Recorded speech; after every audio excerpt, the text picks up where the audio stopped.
directors working today. The movies include Pee-wee's Big Adventure, Beetlejuice, Edward Scissorhands, and, of course, his Batman sequel is already, looks like it's going to be one of the biggest hits of the year. Batman Returns is the real name. But please welcome Tim Burton.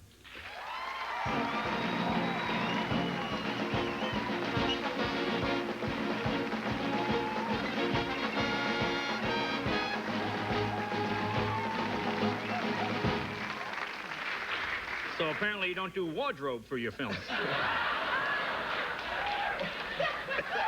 I guess you leave that part to somebody else. Yeah. I get attached to things, Jay. Well, you know, I'm a fan, and I watched this week. I said, okay, I'm going to get all my Tim Burton films and watch them all. And I saw them all again, and tell me if this is a theme that seems to run through. All the characters, Pee-wee, even Batman, they seem to be sort of schizophrenic characters. They seem to be no. Isn't everybody in a way? I mean, that's why I like them all, really. Yeah. Yeah. I mean, I've always been attracted to characters that have splits and that you know, are doing things for reasons that they are not quite integrated with and don't feel quite together. I guess that's because that's the way I feel most of the time. Yeah, so it's just things I can relate to. Well, I don't sense that, for example, when you see, let's take a movie like Superman or something like that, none of your characters, even Edward Scissorhands, any of those, they don't seem to have any superpowers. They don't seem to be people that can win out, you know. Screwed up people. Screwed up people. That's their superpowers. That's what attracts you to them, is that? Yeah, I mean, I think that's why I like Batman, is that he seemed very modern to me that way, in the sense that he's not somebody who, I don't know. I mean, I always had a problem with Superman. I just wonder why he just didn't, you know, blow away everybody with his breath or something. This kind of thing has more, you know, it just has more weird reality, but a nice kind of reality. It just seemed kind of modern to me. It just seems sort of like the way things are. Now, you grew up right here in Burbank, right? I mean, just... Right here. In fact, my house, the stage was where my house was. Really? Well, this is another area. When even in the first Batman, this one, too, seems more... I hate to say Dickensian, but it is like a Charles Dickens. When I look at it, I see the sort of, a lot of the Gothic. I see the bridge. Well, I grew up, you know, in Burbank, and I grew up sort of watching all these Edgar Allan Poe movies and stuff, and I always very much related to them. And I don't know, there was always images in my own life which sort of seemed to mirror those kind of stories. Like, for instance, I had this bedroom with these two really nice windows, big windows looking out over the yard, and for some reason my parents walled it up and gave me this little slit window. It reminded me of these stories. I can't imagine why. Well, wait, no, back up. I mean, again, parents do not normally wall their children into the bedroom. Well, they gave me a little slit. No. Well, why would they wall up the window? I should ask. I don't know. I don't know. Were there bars in the slit? No, it was just not, I don't know. Perhaps it was for, I really don't know. I should ask them, I guess. But there, you know, we live sort of near the Burbank Airport over there, and we'd get these, they would come down so low. I mean, in fact, when we were kids, we would play this game where we would actually count how long it took the exhaust to reach us from the planes. And so those kind of things, and these like tremor-like no, this is explaining a lot. Things, you know,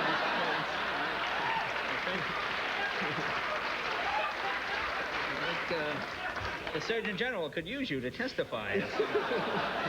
When you know, you see, what I find interesting is that you said that you were influenced by these films. I mean, it seems like people like yourself, what are you, like 33, right? I mean, there's a whole generation of filmmakers who are influenced by other films more so than by the books. Like, my wife is a Dickens fan. Yes. I like Dickens. When I look at, like, the Penguin, he looks like a Dickensian character. He's got the big coat, and he walks with that sort. And Mr. Cobblepot. Those are all English-sounding names. Yeah, I mean, I was always liked Dickens, that world and stuff, the Victorian. I don't know. Again, I always make my own sort of strange links with Burbank and those kind of places. I don't know, just because it's sort of Victorian in terms of its temperament or so. I don't know exactly. Polyester, kind of, that kind of... they didn't have it back in those days, but there's, I don't know, there's some links to it. I know what you're saying. There's a cross-cultural. It's almost my wife grew up here. When I take her back to Boston, I mean, people are amazed here to see a house built as long ago as 1948. People go, oh, 1948. You know? When you come from Boston, you see things built in, you know, 1600s, 1700s. So when the two sort of clash... There's an austere quality that growing up here that I always sort of likened to that kind of Victorian temperament where everything was very rigid and not a lot of emotion or feeling coming through. Yeah. And so I think that I just saw those links in that way. Okay, when we come back, we'll talk a little bit and we'll show a clip from the movie Batman Returns, Tim Burton. Jay and Tim will be right back. Had something together. Explosively entertaining. Keaton flies higher than ever. Pfeiffer's perfect. I saw it first. DeVito's dynamite. This is the summer movie of all time. You've got to see it twice. Gotta fly. Batman Returns. Directed by Tim Burton. Rated PG-13. Now playing. Bartles and Jay. We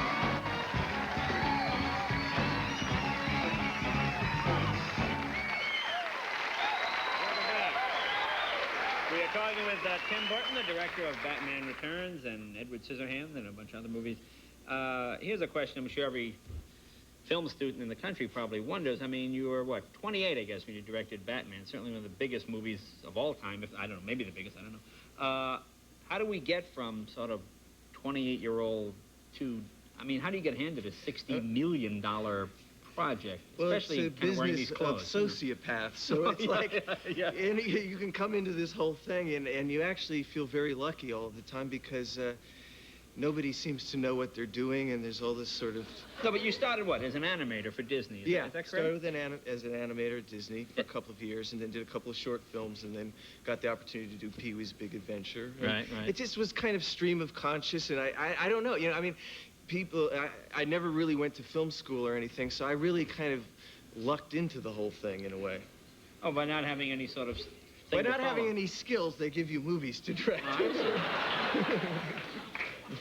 When you do a scene, do you sketch out, like when I look at sort of the Penguin's lair, I mean, and I see this, all the elaborateness to it, do you sketch that out on paper? Do you then give it to a set designer? I mean, I do little sketches, but I work with people that I've worked with before, and I work with people that like me enough that will look at like weird little kind of cartoony sketches and kind of elaborate. And it's, you know, there's a lot of people involved, and you like to work with artists that are, you know, that are into it and kind of elaborate on things. So, you know, I don't meticulously sketch out everything. Yeah. I started out doing that more, but as I get into it more, just a little bit more shorthand. Well, tell me about Danny DeVito. Now the Penguin character, I mean, I used to read Batman as a kid, and also on the TV show.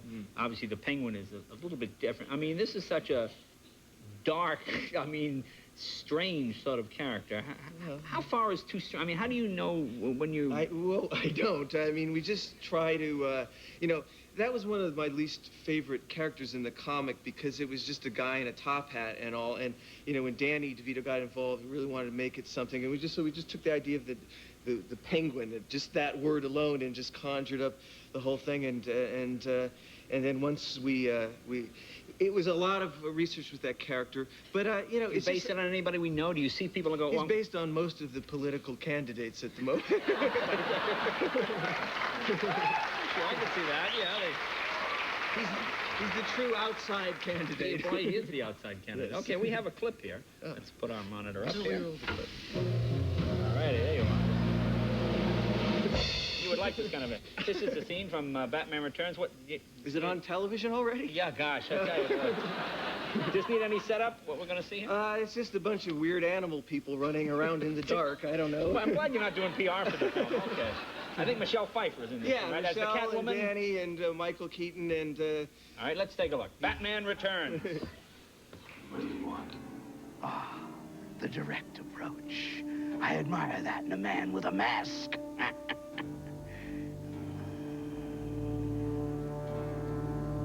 You don't really think you'll win, do you? Things change.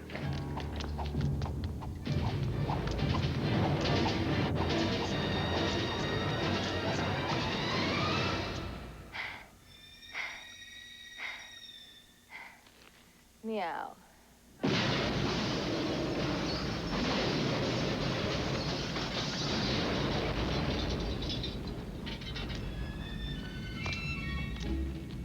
I saw her first. Gotta fly.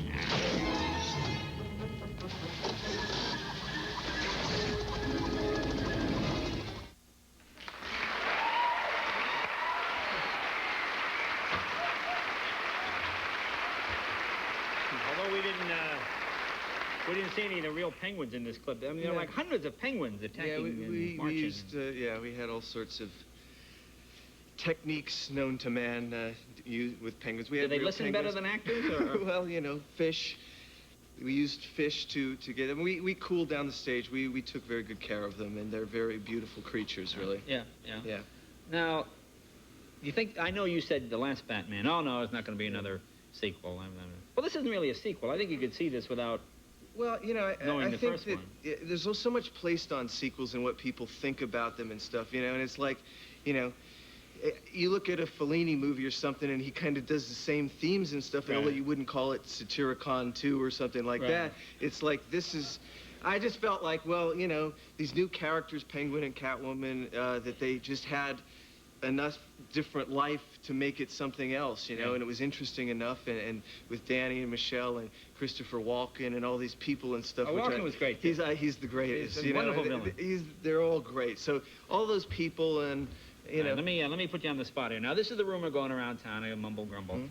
Robin Williams, maybe the Riddler in the next one. Is there anything to this? I kept, on the first movie, I have a press clippings this thick of, like, I remember once where it said Al Pacino was donning the tights to play Robin, and all these, like, weird, like, just complete, I don't know where this stuff comes from. They're fun to do. I know, it's fun. Well, you know, maybe I'll just take all that stuff. Fun to do. Well, you did a terrific job. Thank you A terrific very job. It's an amazing visual... Well, thank you. I hate the visual feast. That sounds stupid, but it's really unbelievable if you go see it. It's Batman Returns, director Tim Burton. Thank you. Thanks, Jim. Black Sheep when we return.